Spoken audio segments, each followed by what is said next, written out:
Alright, in yesterday's video we were talking about scales and modes, and people were asking me about, well, I'm going to go play lead, but I play a lead on something and it just doesn't sound very good. Well, what is they doing? Well, a lot of it is just passing tones. I mean, you'll get passing tones going all over the place. Sometimes rapid fire passing tones, sometimes rapid vibratos and rapid dive bombs or wahs or trills and all kinds of things that will be seen as passing tones. Trills and things like that sometimes will revolve around one of the tones in the chord. Now, what we had talked about, well, this is just going to be the D chord. We're going to be playing in the key of G and resolving around that D chord, that D major chord, would actually be D mixolydian. So it'd be D mixolydian of the G scale. And we talked about that yesterday. So, but the important factor here is that while I'm going around in these modes, that you'll listen that the basic chord, the basic triad in question is the D. So you'd have D, F sharp, and A. Those would be the three notes in that triad. So we always want to kind of try to resolve back to those because they sound good. And as I'm kind of playing around and messing around, we will try to use the fourth and the sixth and second, ninths. We'll try to use those as passing tones and see what it sounds like standing on them. And you'll kind of understand why when you're messing around that you really want to resolve back to those tones. Whatever the underlying chord is being played, you want to resolve back to that as best you can whenever you stand on something. That can be very difficult when you've got some kind of progression that's moving along very fast. And it's like da da da da da da da da da, and something like that. And then when that's happening, a lot of times you want to use the root tones of those chords to try to resolve back to. Just like using those chords that were changing really fast back to the first, like it's 4 chords, but they resolve really, there's a quick progression back to the first I chord. That the root of those chords kind of acts as the notes of this D. Does that make sense? That's a little more complex. But most of the time when you're playing lead or anything like that, that if you think it through well, or you're making, or you got somebody else playing something, that you want some chords that are going, that you're working with and working around when you're doing any type of melody. So we're just going to start. I'm going to turn on some music. I hope you can hear it well enough. And we're just going to play this D. I hope you can hear that well enough. And we're starting out with this D. That's the D chord, and it's just a little riff going around and around in D. So you got that D note. You got that F sharp. And you got that A. Right? Those are the chords in the notes in that triad, that chord. So we're playing in the key of G major, but I'm going to try to resolve back to those notes, and we'll see about some fourths and things like that. But just, I resolved to that F sharp immediately. There's that A.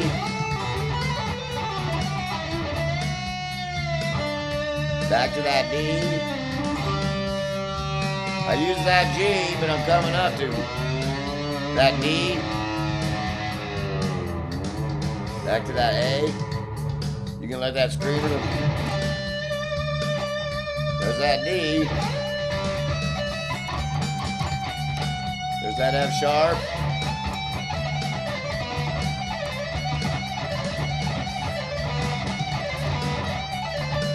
A lot of passing tones, a lot of fast passing tones. Back to that D though.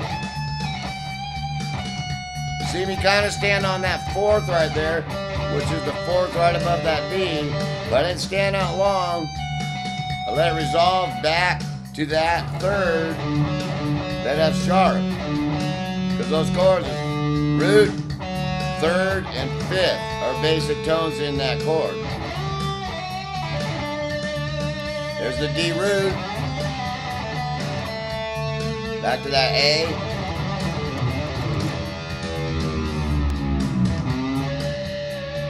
Back to that A. There's that fourth. You see I'm resolving it back to that third, that F sharp. There it is again.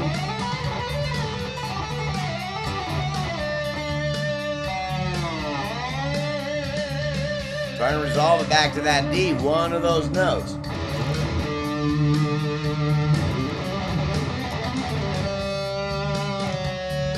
There's that F sharp. There's that A.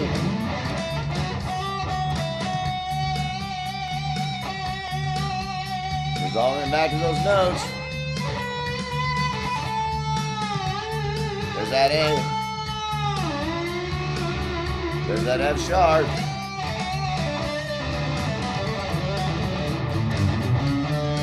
Back to that D. There's that fourth. Resolving it back to that F sharp.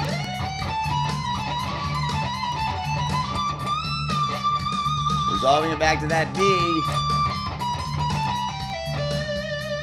Back to that D again. You hear that? That note's on one of those chords, you hear it sounds unresolved, like it needs to go somewhere. I'm resolving it back up to that D again. So you understand, anywhere on the fretboard that you're going there, always you're trying to resolve back to one of those tones. So that you could see, now it wasn't some extravagant show of guitarism, but I wanted you to see that when I was playing anything in there, and I could have played a lot other different positions on the fretboard. There's a lot of places where D, F sharp, and A are on the fretboard. You go find out wherever those are at, any of those Ds, any of those F sharps and A's, whenever you're playing on that D chord, and you want to try any runs, you could see that I was doing a whole lot of fast passing tones and things like that, but always trying to resolve back. Even if I was doing some wah thing or some dive bomb thing, that whatever, as long as it felt like a passing tone, like it was moving somewhere, and that's okay. And because almost every one of those tones were in key, and it's going to be heard as a passing tone, like it's trying to move forward. And then whenever it stops anywhere, even if I was doing vibrato, I could have done some vibrato or tremolo like that, or trills like this, that as long as I'm using one of those tones, that's that A, as one of the foundations of that. Any type of lick you're doing, or hammer-ons and pull-offs and stuff, that have one of those notes in there, depending on how much you're standing on it or you're moving around as passing tones. And you resolve back to it, and you'll find that as you move around, that happens. Now, when we listen to this, and we go back and hear this, like, get the music going again, and you'll say, okay, like, this is the D. Now, this is a sixth of it right here, right?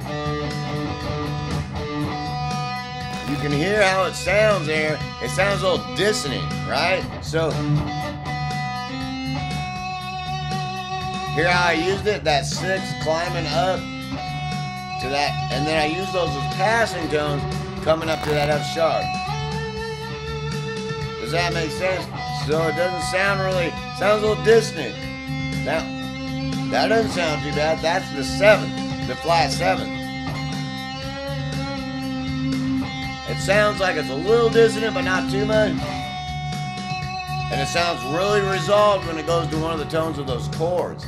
And any of them that are in scale or in key, like the second one here.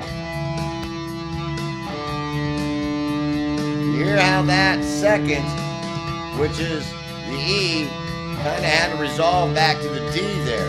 Or it resolved to the A, which is one of the tones of that scale, or that chord. Or it resolved to, here it resolved back to that third, that F sharp of the D chord. Here it resolved back to it. So that's a huge concept that I wanted to kind of give a little quick example of, because when you're playing, it doesn't matter if you're playing pentatonic. If you just notice the minor pentatonic mode is a really great example.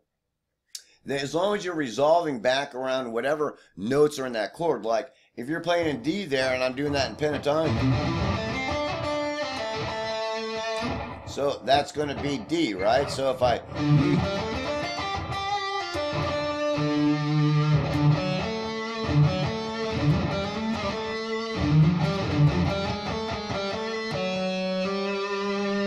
it's going to be kind of hard with that minor pentatonic because that third to it doesn't really work in the pentatonic scale there.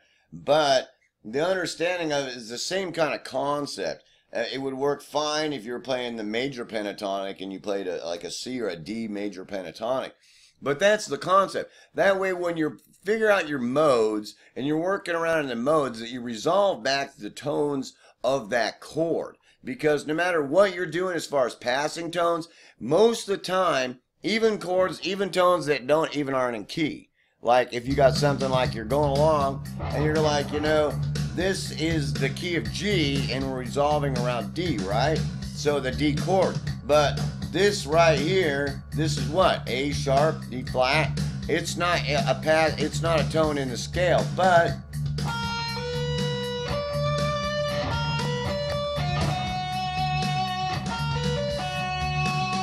or you've got one here that is going to actually be the F coming in F sharp, but it's not even in key. You hear how it resolves back to it. And I'm using it as a passing tone.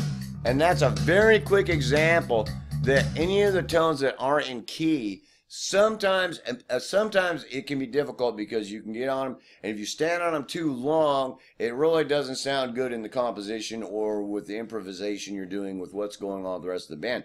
Depending on what kind of music or genre you're playing, that you can get away with that sometimes to color it a little bit to make it sound cool.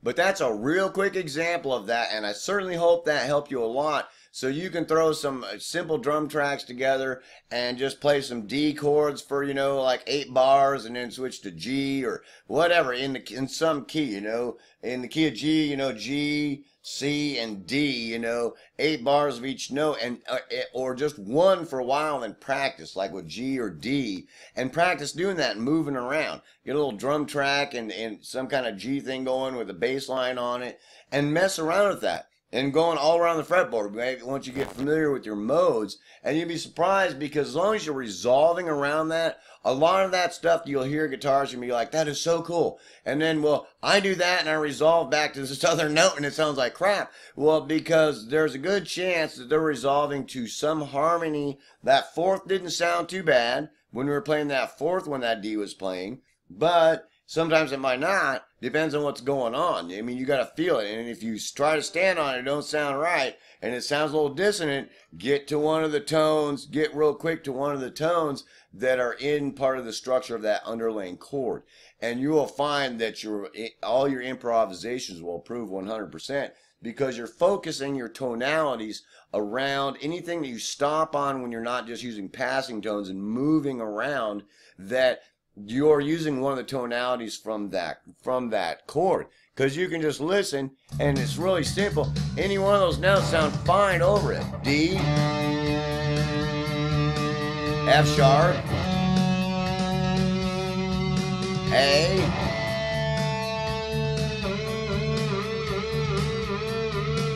any one of those tones sound fine over it. And it sounds a little complicated, but it's a harmony thing. And once the harmony is established underneath in the progression or in the rhythm section, that you have to complement that harmony. You can't be dissonant to that harmony no matter what you do. Is when you get dissonant and you stand on dissonance too long to something that doesn't sound good, sounds funky, that it's not working. You can use some of those things as passing tones, like that 6 we tried. That sounded funky. It didn't sound right. But when I took it and I resolved it up there to that C and then resolved it real quick to that F sharp, it sounded cool. It was a really cool kind of and that basically a riff in itself, that worked really well with what was going on there. And that 7th, we stood on that 7th for a while because between here and here, that's a flat 7th, correct? So that actually didn't sound too bad standing on it with what was going on in the background. Does that make sense? It actually was, it was acceptable. It was a little dissonant, but not enough to where it sounded bad. It added some flavor. It was like, yeah, dude, that little bit of Tabasco there worked just fine, bro, on that food. Because you basically look at the rhythm section like it's an entree. And on that entree, that spice worked just fine.